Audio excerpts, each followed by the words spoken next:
Joe, if you're a fan of Paul Thomas Anderson, and I know that you are, you got some good news last week and you got some bad news. The bad news is that Warner Brothers has moved the release date for his new movie, One Battle After Another, from August to September 26th. So you'll have to wait an extra month to see this thing.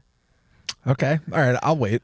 That's okay. But the good news is that we got our first look at a trailer, full length trailer for One Battle After Another, which, by the way, is it's PTA's new movie. It's about a group of ex-revolutionaries that have to reunite to rescue one of their own daughters. That's Leo's daughter, Leonardo DiCaprio's daughter, from an old enemy, which I believe is Sean Penn.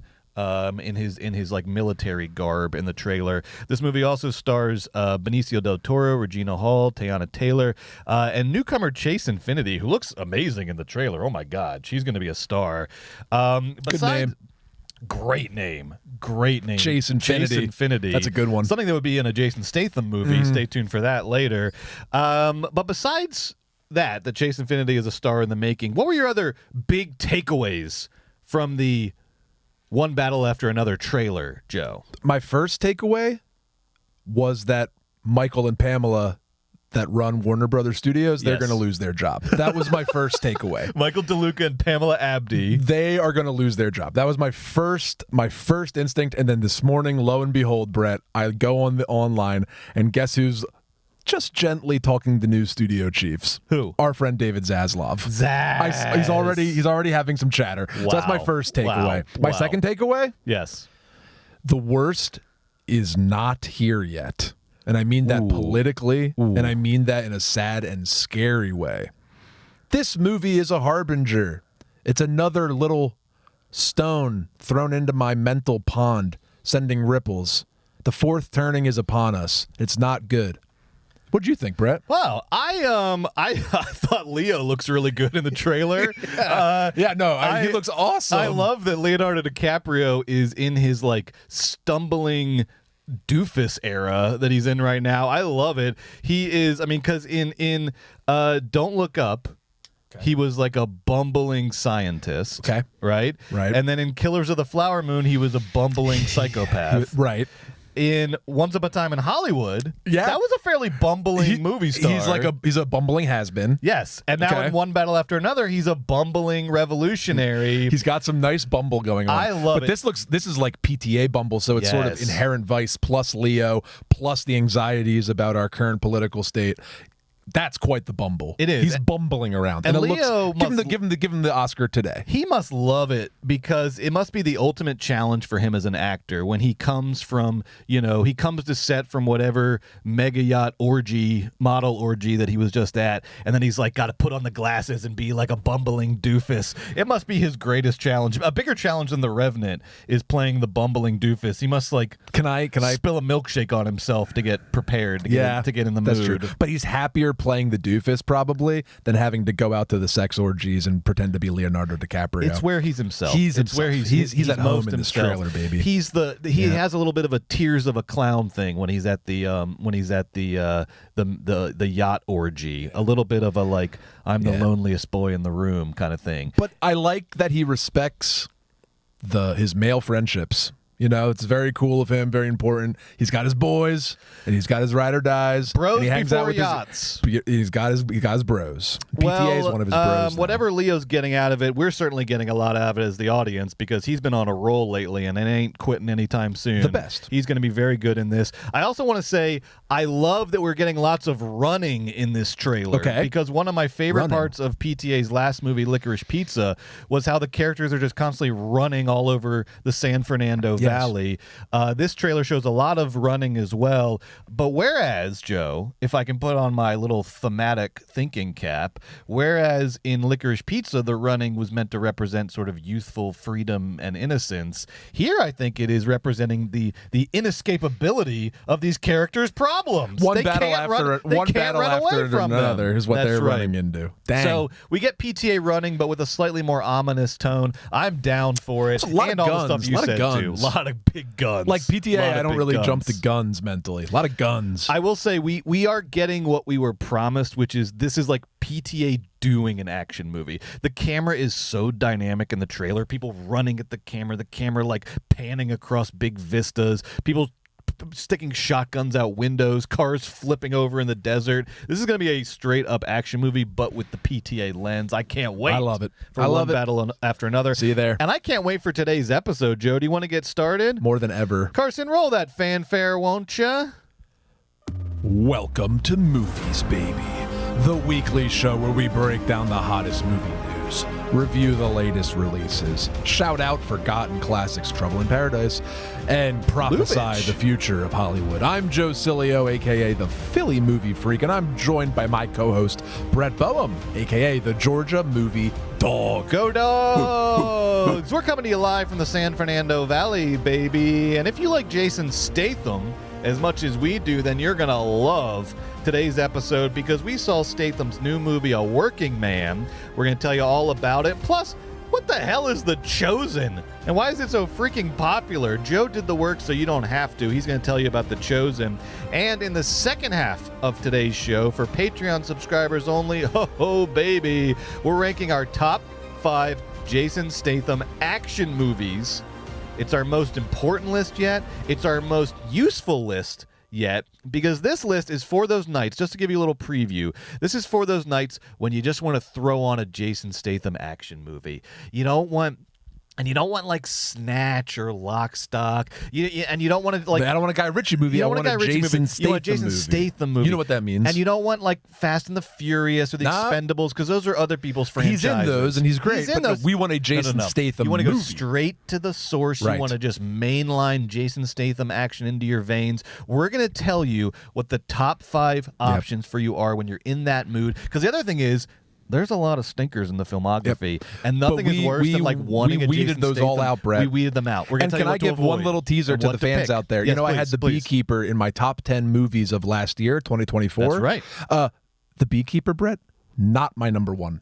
What? Not my number one. So What? see you on the Patreon. What could it be See then? you on the Patreon. What could it be? See you on the Patreon. That's on the Patreon. You're not going to want to miss it. If you haven't signed up yet, today is the perfect time to do it. Sign up at patreon.com/moviesbaby with 5 Ys. And make sure you check out our list of the top 5 Jason Statham action movies. And speaking of Statham, this week on Movies Baby, human traffickers beware.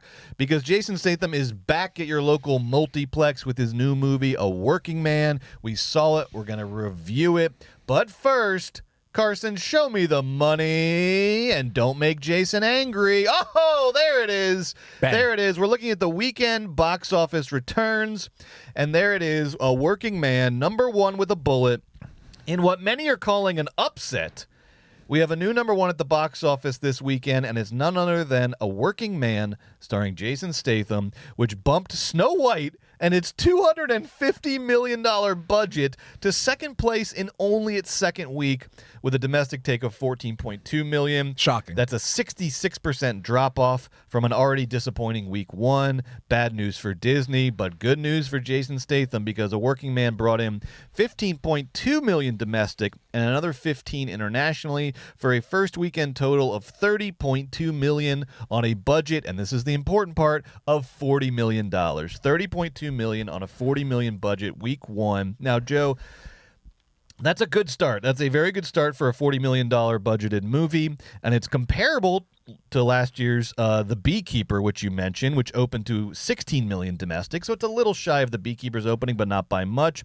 And The Beekeeper went on to make $162 million globally. So if A Working Man does something similar, it'll be well into profit, which is how Statham does it. So, Joe, what does the performance of A Working Man and The Beekeeper say about Statham's status as a box office action hero? Statham seems to be one of the only sure things in Hollywood right now. And I mean that insofar as theatrical distribution specifically. It seems that Jason Statham gets butts out into the seats to the tune of $15 million. He doesn't need IP, Brett. The man doesn't need a franchise. He is the franchise. Everybody knows what you're getting when you sign up for a Statham. You're getting for a man who's quiet, that was wronged in some way, and he needs to he was wronged. Exact vengeance to restore justice. That's the IP, and people love that. And look at the distributor, Brett. Amazon MGM Studios. Jen Salke let go this weekend. The studio head, the head of content at Amazon, was let go despite her box office victory this weekend. But that's not the point. The point is, these man with a gun action type program, they work great on the Amazon streaming platform with shows like Jack Ryan and Reacher, and they're working great for them in theatrical with stuff like A Working Man. Action works, action works, action works, action works. That's my little spiel. I love it. And I can back you up with some data here, Joe. If you want to come full screen to me for this, Carson, I went deep on Jason Statham's box office history because I said, man, this guy's been doing it for a while. He's so consistent. He always delivers. But let me make sure that he does. Let me check my facts here. So this is what I found, Joe. Statham has had 45 featured roles since 2000. That's after you take out cameos, because he has a couple cameos. So that's 25 years, 45 roles. That's right. Dang. So that's 1.7 movies per year, and there were only 2 years in that time frame, in the last 25 years, that he didn't have a movie come out, 2020 and 2022, obviously around quarantine and strikes and so on and so forth. But then he had 4 movies come out in 2023, so he got his average back up. So in total, since 2000, these movies that he's been in have made $8.2 billion. So the movies that Statham has been in since 2000 have made $8.2 billion on a production budget of $2.7 billion. And if we use the old standby formula of 2 times the production budget equals your break-even point, that means that Jason Statham's movies have made $2.8 billion in profit. In profit. $2.8 billion in profit? In profit since 2000. That's just movies he's been in. Now, that includes, now to be fair, that includes some Fast and the Furious movies, some Expendables movies. Now, obviously, those are, that's like Stallone, and Fast and Furious is its own thing. So if we take out those kinds of movies and limit it just to movies that Statham was the lead in. Statham movies. Okay. He's the lead. He's above the title. He's the face. He's on the poster. Got it. He's the IP. Those movies, Statham movies, have made $2.15 billion since 2000, over $2 billion, on a production budget of $954.7 million, which means that Jason Statham alone, not counting Fast and the Furious, not counting the Expendables, not counting the animated movies that he did like a voice in with a cast of 20 people, just Statham movies, have made approximately $241 million in profit since 2000. And I'd like to add, too, that out of those 25 odd movies that are just Statham movies, only 6 went over $100 million at the worldwide box office, and only 1, The Meg, cracked $500 million. So my point there is that he doesn't have mega hits. He doesn't have, on his own, he doesn't do billion-dollar movies. He does. It's like Bernie being like, my average donation was $16. That's it. That's it. Mm-hmm. He does consistency. Because he doesn't do mega hits. He also doesn't do bombs. Like, occasionally he'll be in a movie that loses money, but doesn't lose a lot of money. He doesn't do mega hits. He doesn't do bombs. He just does consistency, and that has been responsible for nearly $250 million just in profit alone to the movie industry over the last 25 years. And you said what, $2.8 billion overall? $2.8 billion in profit for movies that he's just been in. Right. And it was $8 billion, you said. $8 billion. His movies that he's been in have made. Jesus. So I mean, look, whatever number you want to pull, it just proves that this guy is bankable and he's consistent. And I think he's our last action hero, like on his own, outside of franchises. Rooting for Dev Patel, of course. We're big Monkey Man guys. We're rooting for Dev, but it does. I mean, obviously, long road to march before he's a Statham level action star. Long road to go. Long road to go. Long road. Look, we love you, Dev. We love our. It's harder than it looks. We love our. It's harder than it looks. But it's hard to be Statham. Statham is. But we're rooting for you. It's a whole thing. So what is it, Joe? How has this guy done this? What is his appeal? Why do people keep coming out for Statham, regardless of what the movie is or what it's called or if it's part of a franchise or not? What is Statham's appeal, do you think, for the general movie-going public? Well, his action character persona certainly trades in some awesome all-time tropes of movie-going action stars, a la Clint Eastwood, a la your John Waynes, the strong, silent type indeed John Statham is. He's always Jason Statham. What'd I say? John Statham. Oh, John Statham. You're conflating all your heroes in your head. Yeah, right. He's a strong, silent type. His movies are usually a version of like a revenge-o-matic, you know? And that's always a good kind of movie for an action fan. He makes action movies for action fans, right? In many of his movies, he is a normal person that is pulled back into a life of crime or violence or whatever in order to save his daughter, his wife, his friend. And I think that these stories, like a revenge story, that is like just a great narrative propulsive thrust. And he just does it consistently, 1.7 movies a year, time and time again. So you always know what you're going to get. And then what are the variables you play with? Who's the bad guy? What are our action set pieces? What are we having Jason doing? I also just think... Is it a little funny? Is it a little dramatic? Yes. He can sort of move around from action comedy to like dramatic action to dark action, you know, to crazy over-the-top action. I also think that Jason Statham is very handsome, but also very approachable as like an everyman sort of type. AKA like... There's nobody in the world that can look as good as him, but every man thinks, I could look as good as Jason Statham if I cleaned up right and did some push-ups, right? Statham has an approachability and everyman quality to him. Also, the man is a badass. He's great at driving a car. He's a great action star. He's great at the action choreography, stunts, jumping, driving is sort of his, like, magic trick. That man drives a car better than, you know, no one since he's so good at driving. He looks so cool at driving. Drove a car. I think that's it, Brett. Like, you know what you're going to get. Yeah. He kicks ass. Yeah. And who can argue with like the strong silent type when it's just like Unforgiven every time? Like everybody wants to justify their daughter's been kidnapped, right? Like everybody wants to fucking kick ass then. Yeah. So I think it's just like a true understanding of what makes movies work and what makes stars bankable and just like owning your brand. And when it dips sometimes, not throwing the baby out with the bathwater, just going back to the basics. And that's what is so successful, I think, financially for these Ayers films, the Beekeeper and Working Man. They're just playing the hits formulaic wise and adding some fun, upping it here, downing it there. I mean, keep it up. Keep it up. I also love that he has a quality that Patrick Swayze also had, where he's very comfortable being like a sex object, which I like, and I like that a lot in male action stars, because as we know, it is basically a requirement of like female stars in these kind of movies at this level to just be a sex object all the time. But a lot of times, I think male action stars are a little resistant to it. They feel like it maybe undermines their masculinity or something. They like to do more of the gruff sort of thing. But man, Statham is like embracing and accepting of the gays in these movies. He and sorry, that's Gaze, but sure, the gays as well. I'm sure everybody could come watch it. Sure, why not? Yeah, everyone would enjoy shirtless Statham. But because he will just like.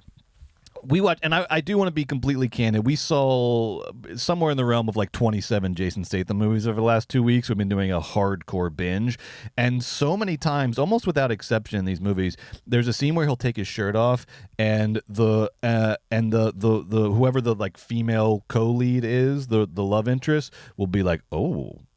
Damn, she's ogling him. Shit, and then she's giving the audience sort of the license to ogle as well, and then we all just sort of ogle Statham for a little bit, and Statham loves it. He's like, I didn't work out for nothing. No, I didn't get these abs for nothing. Yeah, so I love that Statham sort of embraces being a sex object as well as being an action star.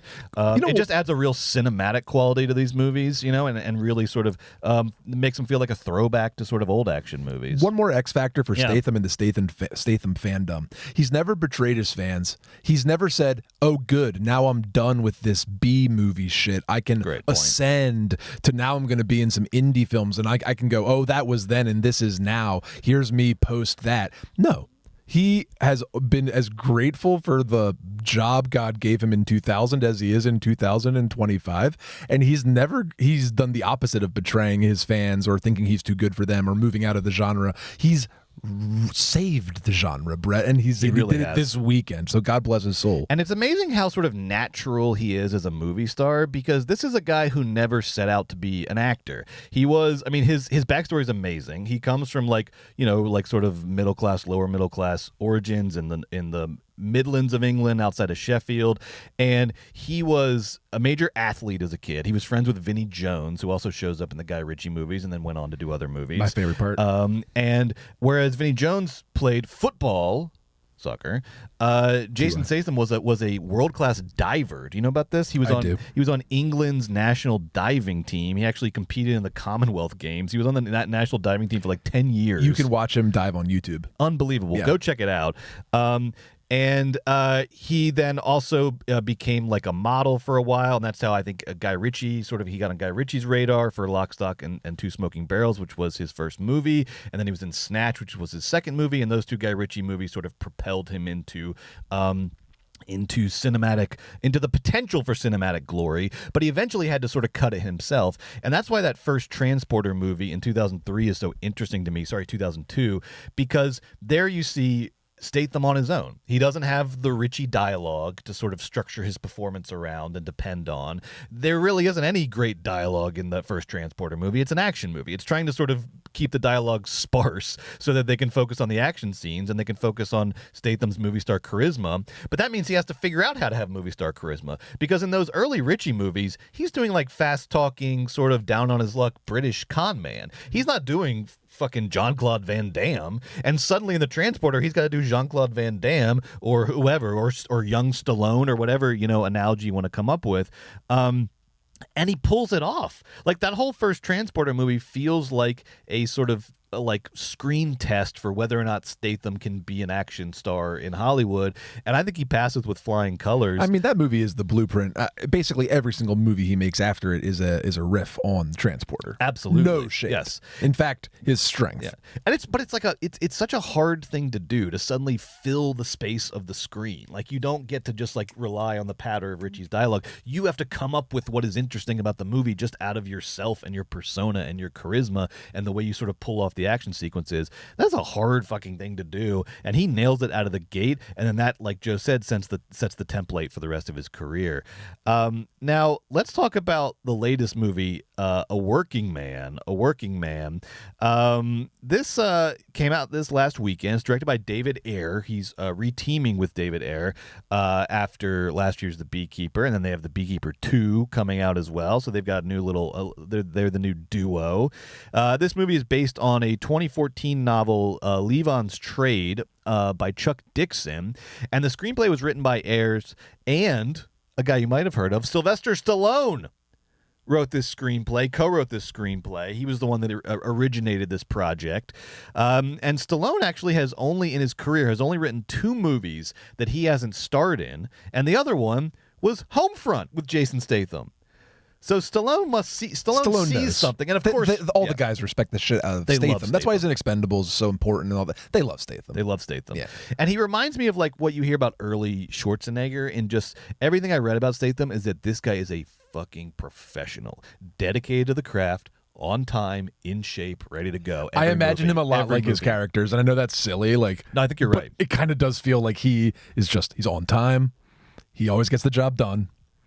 And if you just, it's his way or the highway, but that's the best. And he can't trust him. This guy can never, because he's making 1.7 movies a year. He can never really like get out of Statham zone. He's got to be in the zone all the time. You'll even see him like when you see like beach vacation pics of him and his lovely wife Rosie Huntington Whiteley, also an actor in Transformers and other stuff. He is like always, because sometimes these guys, people can look however they want on vacation. I don't give a shit. But sometimes actors like you're in working shape, and then you're just like, exactly. I'm not at work shape. Yes, of exactly. Course, right. You'll see like, I don't know, Daniel Craig in between Bonds, and he's got a little more dad bod going on. Right. Yeah. Right. Well, like every time you see Statham in vacation pics, he looks like movie star Statham. He's ready to go because he's got a movie to shoot in fucking 2 months. He's ready to go, and he's never gonna play a different part. Yeah. He's not going to not play Statham. So it's like he knows what's up next. He's going to be a man who was wronged and he's got to fucking go. And speaking he's of ready for it. Or in A Working Man, he's going to be fighting for a man who has been wronged. Because in A Working Man, we have the tiniest little twist on the formula, which is that it's about a guy working construction. He's a working man, but he used to be special forces. Of course, he's always got his background in military or this or that. And then his boss at the construction company, Michael Pena, in a very small role, but we always love Michael Pena. Michael Pena. Great Michael Pena. His boss's daughter gets kidnapped by sex traffickers who are working for the Russian mafia, and then Statham has to go on a crazy killing spree to get her back. And that's the plot of The Working Man. But what was the movie? How good was the movie, Joe? What'd you think of A Working Man? You're a Statham. You have a PhD in Statham. What'd you think of A Working Man? The Working Man was not as good as The Beekeeper. Let's just start right there. And I actually mention it because I think the differences is what makes A Working Man just not my favorite Statham movie. Two differences. One, Brett has already mentioned. The setup is contrived. Now, they're always contrived, but they're always like clean. This one has one too many question marks. In Transporter 2, he's also saving his love interest boss's daughter, but they're a love interest, so it's just like it's more makes sense. This one is a slightly pernicious, sorry to be that guy. Handsome Jason Statham runs a construction site for Michael Pena and his family, but not kind of a construction site. They're building like a massive skyscraper in some town, okay? Then the daughter is kidnapped, and Jason Statham is asked to go back to his life that he had before he was a Green Beret to go and save her. I don't know. You know what I like about Statham movies is when he's a working man in the other movies, he's actually a working man. Yeah. And in this one, he's like a four-man. He's neither the capitalist or the laborer. He's like the slave driver. He's the middleman. He's the middleman, and they make a big stink that like his team likes him or whatever. And at one point, Michael Pena says to his daughter, like, I really want you to grow up and become what I am, a land developer. I know. And you're supposed to like kind of root for them, and I was like, we're rooting for the land developers? I was like, I need to rewrite this script. Hold on, stop. First of all, it's either Michael Pena is the bad guy. Yes. Because he's the boss. Or Statham like couldn't have been a Green Beret because like he just needs to be like a guy that is gonna like fucking crush. Or I don't know. It was just like it was not the right. It wasn't the right flavorings. Movie were off. The pieces on the board were a little bit off, and there's like even like middle grounds because there's sometimes in Statham movies where a guy is like. He's not the villain, but he's like made some bad choices. So like it would have been so easy for Michael Pena to have been somewhat responsible. I didn't mean to. I just got caught up with it under my head. I was waiting for that, but that never came. Yes. So I'm not he's saying just a good-hearted land developer. Yeah, which is fine. Like garish skyscraper in Chicago. It's just like we watch all these Stathams. I know how I like them set up, and this one had too many things out of place for my setup. And then number two, the bad guys, the sex traffickers. This is like a very like du jour topic. Like the Sound of Freedom movie came out 2 years ago. That's obviously where they got this idea from. A very du jour topic and a very sort of tricky topic to navigate without like lending credence to certain right-wing talking points. It's this very Sound of Freedom came out. They're like, okay, good. Let's have Statham do Sound of Freedom. The Beekeeper works because of two things. It's like number one, it's like we do all hate spam calls and wish we could blow them up. And best choice of a villain ever. Best choice of a villain. And number two is like the Beekeeper thing is a heightening of like a Statham sort of secret society that is inherent in his movie's world that needs to be taken seriously. It's like a slightly self-aware. I was afraid going into A Working Man that the movie would be too self-aware, trying to be double, triple funny, funnier than The Beekeeper. It sort of reverts back to being serious. Then the sex trafficking like isn't scary enough for me because it's sort of like Russian mobsters is the bad guy. I get they probably do sex trafficking. It wasn't scary enough for me. It was too weird to save the boss's daughter because he like quote made a promise. Like it's just like I know that's the plot of every movie, but this promise didn't. You promised to save her from the fucking Russian mob sex traffickers. That's quite the. I don't know if you promised that. And then when he brings her home, Michael Pena, he's like, "You're my brother, Michael Pena." It's like I didn't get any of this. He seems very much like your employee, and you seem very much like his nice boss. Like I don't know about this. The action good, Statham good. The movie just had too many question marks. Wasn't my favorite. It wasn't fun in the right places and wasn't scary in the right places. And it was ultimately, Brett, disappointing because Statham kicking sex traffickers' butt is why I wake up in the morning. And so when I finally got to go watch this happen, I was like, kick their butts harder. Why are the sex traffickers like this? This should be meaner or different or weirder or something of interest. It's almost like it's too real. Spam callers, they may or may not be in a big building. You may or not be able to blow up the big building. Like, I don't fucking know. Who knows? Sex traffickers, they exist, and like, maybe it's too much sauce. Whatever it was, I was disappointed, Brett. I hate to do this to my guy, especially on this day we're celebrating our guy. But I'm going to give this movie 2 stars. Okay. I'm going to say this movie was it was bad. It was bad. According to our rating system, that's bad. That's bad. It was bad. It was bad. Now, all Statham movies range from 2 stars to 3 stars, and sometimes they're 3 stars, but it's like a Statham 3, and that's like a 5. He's got some 4s. He has 3 or 4 4s. Yeah. But average though. I'm not. When I put my Statham in, I'm not trying to watch Lawrence of Arabia. I'm trying to watch Transporter. Right. So it's a 3 is what I want. 3 is ideal. You know what I mean? Yeah. And this one was a 2. Well, Joe, I agree with a lot of what you said. It's definitely not the level of The Beekeeper. It really ultimately can't lean into any sort of weirdness or absurdity of the genre tropes as much as The Beekeeper does, because it is burdened down by a lot of, I think it's burdened down by Stalloneism. So that's the big difference with The Beekeeper is you have a lot of Stalloneisms in this movie. You have, like, again, really wants the working class hero to be the working class guy to be the hero, but then he's too rich to remember what working class is, and so that's where I think you get like the good-hearted land developer and how Statham is just like the foreman for all the actual workers and all that kind of stuff.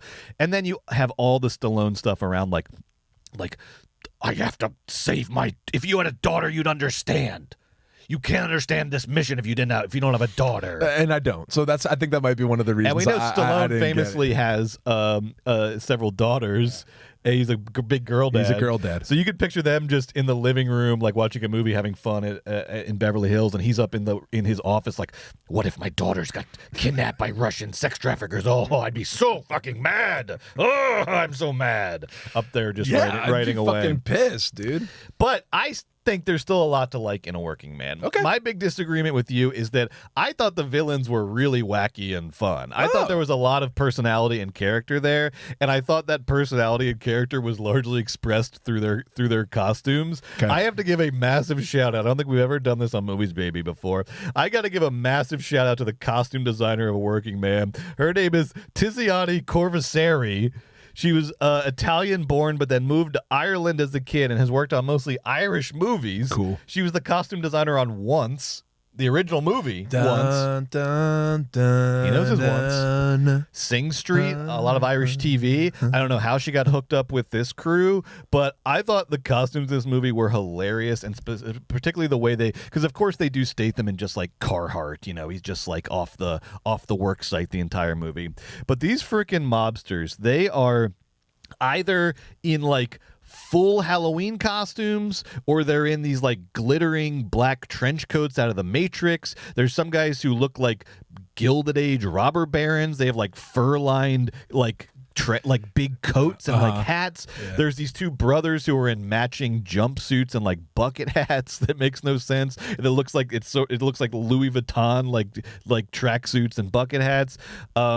There's the Matrix guys. There's that nepo baby in the mob who looks like he's going to like Mardi Gras circa like 2006. He's got like a floral patterned fedora on. These costumes are wild. And then there's the biker gang, the leader of which sits on a throne of like bones, like he's in Game of Thrones, which is in the back of this bar somehow. And then when he finally gets on his bike to go do his dirty deeds, he's wearing like a fucking like Viking helmet, like a Skyrim helmet with like horns coming out of it. I thought the costumes in this movie were fucking hilarious, and there's so many of them. And this is just what people are wearing in their normal lives in the movie. There are also, Joe, I need to point out, there are 2, I am not kidding you, 2 separate costume parties in this movie. There is an Alice in Wonderland themed costume party where Statham's like father-in-law, who hates him because he thinks that Statham like drove his daughter to suicide. Statham's father-in-law is wearing like a furry hat, like he's Mystery from the Pickup Artist. Makes no sense, and it's an Alice in Wonderland themed party. And then later there's like he goes to the big climactic shootout is at this like sex trafficking torture orgy in a warehouse somewhere, and they're all dressed like they're in like the Roaring 20s, and there's like a casino theme going on. So I thought there was like unfortunately the wackiness is almost entirely exclusive to the costumes. The wackiness doesn't really bleed into like the script or the story or the characters, which is the big problem. That's where it does not become The Beekeeper. But I was just sitting there loving this like feast of bizarre costuming that was going on in this movie, specifically around the villains. It was very funny. Brett, I love that. That's the clip. That's the opinion of this podcast. Let's celebrate her. I just want to say, like, specifically, the costumes were bad. Specifically, the costumes were bad. They gave me no sense of place, time, or authenticity. They divorced me from the experience, and they like were specifically what was making me so upset. Also, I think it betrays Statham, the costumes in this movie. But it's back to the screenwriting. There's a part where Statham has to go to this fancy party, and they say to him, wear a suit. And then Statham, in the most un-Statham-like sentence I ever heard, I almost stood up and left the theater. He says, I don't have a suit. Wrong. Statham has a suit. You have one suit. You have one suit. And it was tailored at Savile Row, and it's fucking flawless. Perfect. And it looks great on you. And then, he's like, all right, we'll get a suit. So he comes into the party in a suit, and then finally, my brain is like, that's what Jason Statham looks like in that suit, because all the Carhartt in previously was doing him a total disservice. Jason Statham not in a suit is very, very important and very, very difficult to costume, and I did not like the Carhartt banality that this person picked for his like working. It's like if this man is the foreman, he wears fucking Cole Haan shoes, khaki pants, fucking blue button down, and a fucking windbreaker. I don't know what this Carhartt fucking cosplay is for this Green Beret foreman. Fuck the costumes and working man. Fuck them. I blame it on Stallone. I mean, she's just interpreting what's in the script. So I blame it on Stallone. I guarantee the action descriptions was literally like he wears Carhartt. No, he wears Carhartt. He makes all the costumes. He wears Carhartt, or you don't get this script, or you don't get to do this script. No, I blame Ayer. I don't blame this costume designer. I blame Ayer for not really having a full vision. But what was Stallone's other movie he wrote for Statham? Homefront, where he's in Carhartt. He's in rural Louisiana. Stallone is sitting up in his Beverly Hills mansion, just writing these like old school blue collar archetypes. He's Tulsa King. He loves it, but it's not. You're not unlocking the full Statham. I agree with Joe. However, there was still enough to like in this movie for me, and I had a blast watching it. I cannot deny the experience I had in the movie theater. I have to be honest. I give it 3 stars. I thought it was good. Okay. But I hear what Joe's saying. Now, let's move on from the bald head of Jason Statham to the luscious locks of Jesus Christ, to the star of The Chosen. This week on Movies, baby, what in God's name is The Chosen? And why did it make so much frickin' money at the box office this weekend? Joe saw it so you don't have to, and he's going to break down all the arcane mysteries of the most influential Jesus-themed theatrical release since Mel Gibson hammered all those nails into Jim Caviezel. But first, Carson, let's take a look at the box office. Show me the money, baby. Okay, there it is in third place. Third place. A24 had a movie this week, Death of a Unicorn with Jenny Ortega. That's at 5. That came in 5th. Blumhouse had a horror movie that came in 4th below The Chosen. The Chosen beat out a Blumhouse horror movie and an A24 horror comedy with Jenna Ortega. It came in 3rd, and it made $11.5 million domestic. What the hell, Joe? What is even in this? What is this fucking movie? So what is The Chosen? I'm really happy we're talking about it, because I think that The Chosen is one of the most interesting and important pieces of media being produced today, and it's certainly one of the most popular. And if you've never heard of it, that's because this is a great example of how our media environment is completely fractionalized. Your algorithm is different than my algorithm, essentially, is what I'm saying. The things that you like, if they're different than what I'm like, our media consumption habits are going to be on totally different planets, and The Chosen proves that in spades. This movie came in 3rd place in the United States domestic box office this week, for its season 5 opener called The Chosen Last Supper, which is what they put in theaters. But Brett, I need to take a little step back and tell the good people what the hell is The Chosen. I have to ask really quick, this picture behind us right now, is this Jesus in The Chosen? Yes. This looks like Bradley Cooper's like loser brother. This is Jesus? This man's, modest, heartfelt portrayal of Jesus is a humongously important performance. Tell me about The Chosen. On the Christian and on the Christian right. Back up and give me the history here. What's going on with this? The Chosen was started by a director named Dallas Jenkins. Dallas Jenkins is the son of another Christian fiction writer who Brett knows. And Are you talking about Jerry B. Jenkins? Jerry B. Jenkins. The co-author of the Left Behind series? That's exactly right. Good Left Behind. God. So this man knows about Christian-derived IP and Christian entertainment business. But Dallas Jenkins had a, honestly, genius idea. He wanted to make a multi-season, the first ever multi-season telling of the life of Jesus from the birth to the resurrection, and he wanted to do it over 7 seasons, and he was going to make The Chosen. He wanted it to be like prestige TV level entertainment, but he wanted it to be for free to as many people as possible, because the point of The Chosen, so to speak, is to spread the gospel. LOL. Or / that's probably part of it, but also there's a lot of money to be made. Okay. So Brett, the first thing The Chosen did is it was completely crowdfunded for season 1. It was totally crowdfunded. They raised $10 million to make season 1 of The Chosen, and then they put it out on the Chosen app where you could watch it for free, and it was a humongous hit. Wow. A humongous hit. Then they raised monies for seasons 2 and 3, and they raised $40 million for those 2 seasons. Again, free. When season 3 rolled around, they started flirting with theatrical distribution. They partnered with Fathom, who does short-run releases, to put The Chosen in movie theaters. And Brett, The Chosen in movie theaters, up until this date, including this weekend, has earned over $95 million at the domestic box office. Because I didn't know this, Brett, because we all live in our bubbles, dude. The Chosen's been in the movie theaters before. I saw The Chosen Last Supper because there was lots of P&A all around town. I remember seeing it on the box office last year, not knowing what it was. It just what the hell is The Chosen? But Brett, this wasn't even their best opening. When season 3 opened, they made $15 million. They had a Christmas special came out, $11 million.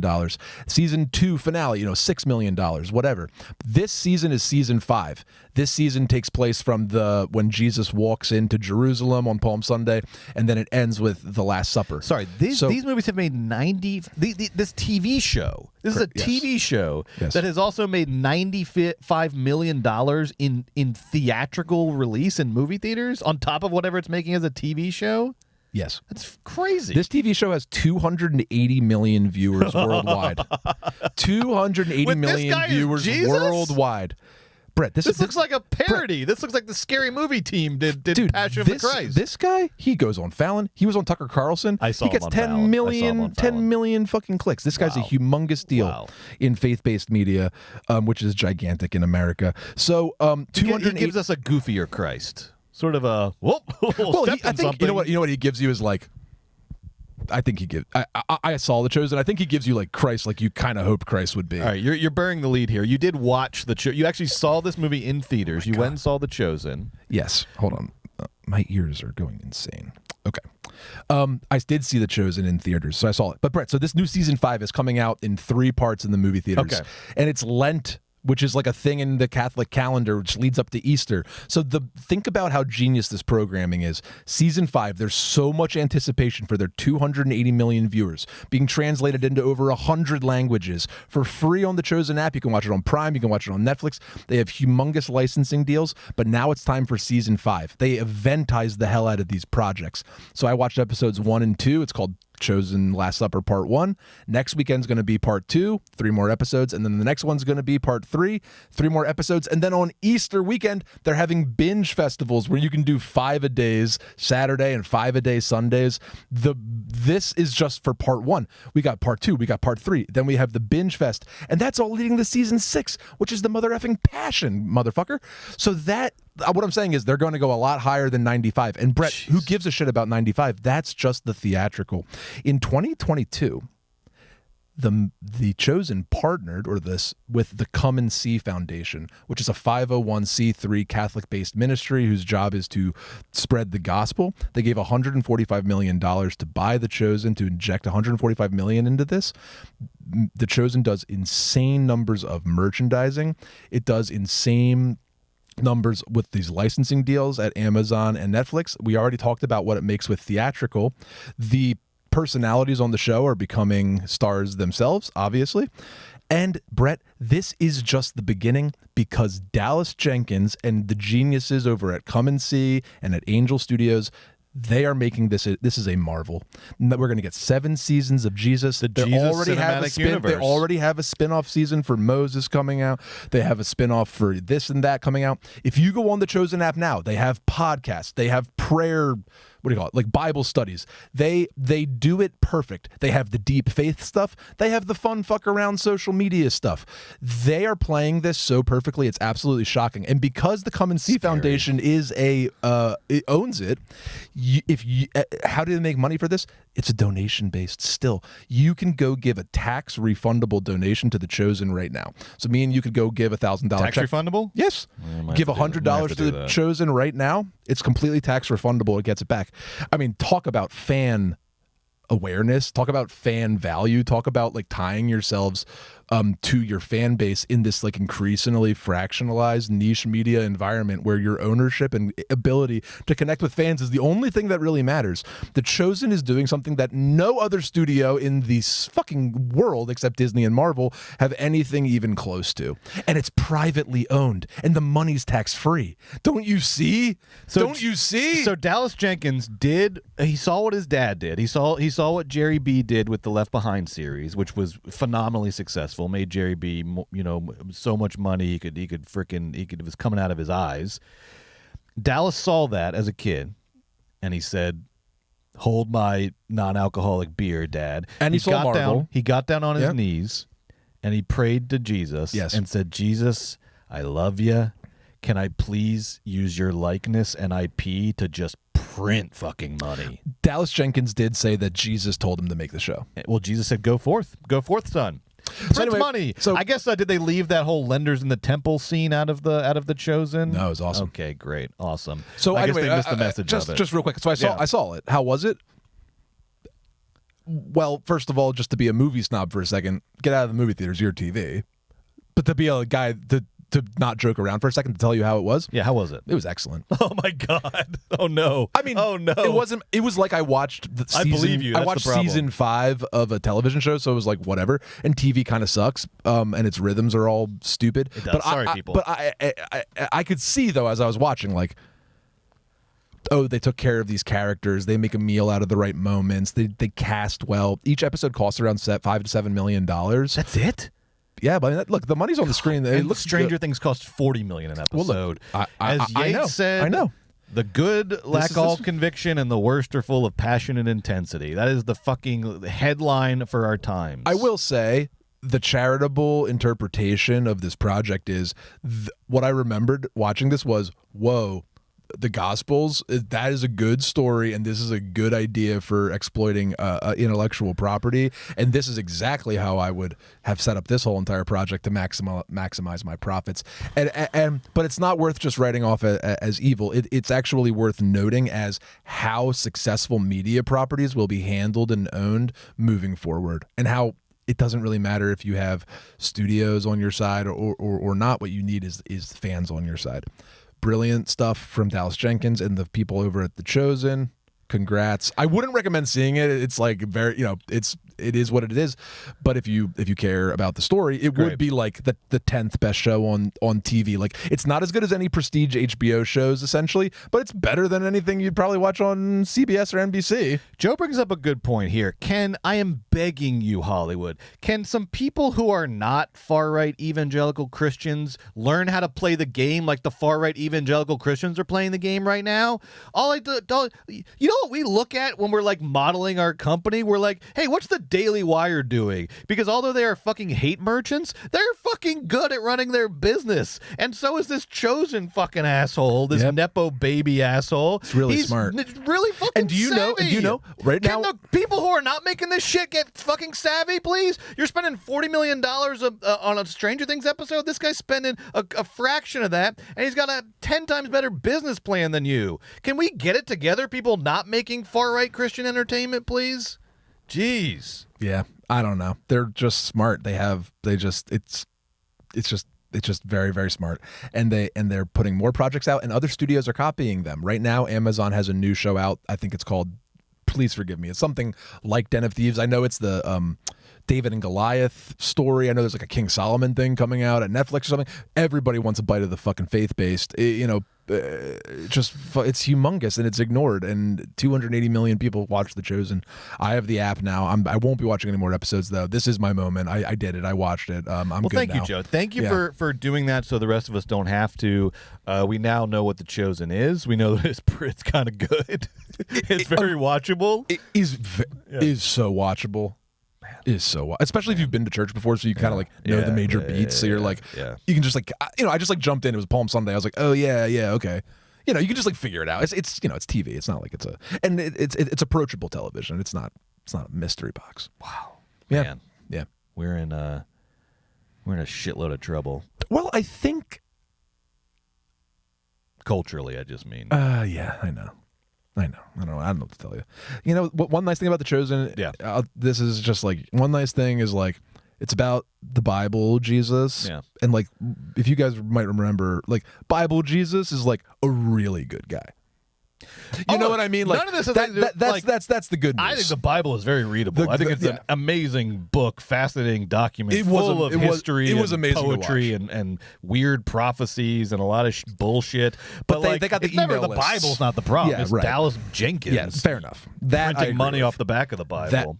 More than just like, I can't even imagine all of the fucking loopholes they have with the taxes and the church and the amount of money they're gobbling up at Angel Studios and at Come and See and these foundations. They had the mission of this 501c3 is to spread the gospel to 1 billion people, and you can just give tax-free money to this mission. That's nuts. And then the mission smartly pays to make The Chosen to spread their message. Smart, it worked. How can we do this? Yeah, we have to think of what like I'm telling you, people, please. Patreon fans, like, text us or tweet at me. What's a big IP I can exploit that already has like millions of followers and has been around for hundreds of years and has tax incentives as well? Just hit me up on the Patreon. Thank you so much. Well, Brett, you could do the Gnostic Bible. I guess it's not as yeah. Okay, all right. Well, recognizable. We'll talk about it. But thank you for hanging out with us. Thank you for hanging out with us. Continue hanging out with us. Please don't go anywhere, because coming up next on the Patreon only, for Patreon subscribers only. Well, actually, first let's talk about next week on the main show. Next week on the main show, we have one big movie coming out. It's the fucking Minecraft movie. And if this flops, Warner Brothers is over as a studio. We're basically there. This was supposed to be their easy money move. Brett, this has to hit. They're in trouble. I don't know. Look at that poster. I don't know. Like, the Minecraft fans are just going to stay home and watch and play Minecraft. Why would they come out to like a shitty film adaptation of their beloved game? I don't know, but they better think of an answer by Friday. We'll see. And then we are also, as a palate cleanser next week, we're going to be bringing you in the second half of next week's show a bunch of 60-second reviews. We'll probably do a couple in the first half, a couple in the second half. There are so many sort of under the radar, smaller release indie movies, international movies, art house movies that have been coming out this year that we haven't got around to talking about yet. So we're going to catch up on a lot of that stuff. We'll watch Death of a Unicorn. We haven't even talked about Grand Theft Hamlet yet. We haven't talked about a lot of these great under the radar movies. Some of them good, some of them not so good. So these will not be just all recommendations. Yeah. These will be telling you, when it comes to the under the radar movies, much like we're about to do with Jason Statham, here's what you should here's what we would recommend watching. Here's what we'd say avoid. You can sit it out on this one. So we'll be going through a lot of those. But right now, in the second half of today's show, in a mere 5 minutes, our most important list yet, our most useful list yet, we're going to be ranking the top 5 Jason Statham action movies of all time. So this is not, Snatch, which is not really an action movie and not a Jason Statham sort of centric movie. This is not Fast and the Furious, because that's a whole separate thing. This is not The Expendables. That's a separate thing. We're talking Statham Transporter, movies. Mechanics, your Home Fronts, your Beekeepers, your Cranks, your Safes. We're going to be talking Jason Statham-led action movies. When you're in the mood for one, what are the 5 that you should hone in on? What are the best 5? And we'll probably end up sort of roughly giving you the best 10 or so, as we sort of, because the thing is, Joe, we haven't done a list in a while. We have to come up with one list. We have to come up with one shared list. So I have my list, you have yours, and this is an exercise in the social contract and in honesty. I'm willing to put my ego aside for Statham. Good, me too. Yeah. Me too. I'm not gonna be precious about this, with the exception of maybe one movie. Well, other than that, we have a shared mission here. We do. We have a shared goal to give you the best Stathams. Yes. So this won't be. And we're doing this for Statham and for Statham lovers. So this is a very important mission. Much like in a Statham movie, we have now been tasked with our mission. Yes. Right. And now we're going to go carry out stole that our mission. wives or children. No, but we are going to burn it all down and kill anyone that gets in our way from trying to prevent us from making this list. And this is all happening on Patreon at patreon.com/moviesbaby with 5 Ys. You can start with a 7-day free trial. You can just dip your toe in the water, see if you like it. But please join us over there. This is a list you're not going to want to miss. And we'll see you there in 5 minutes. Bye.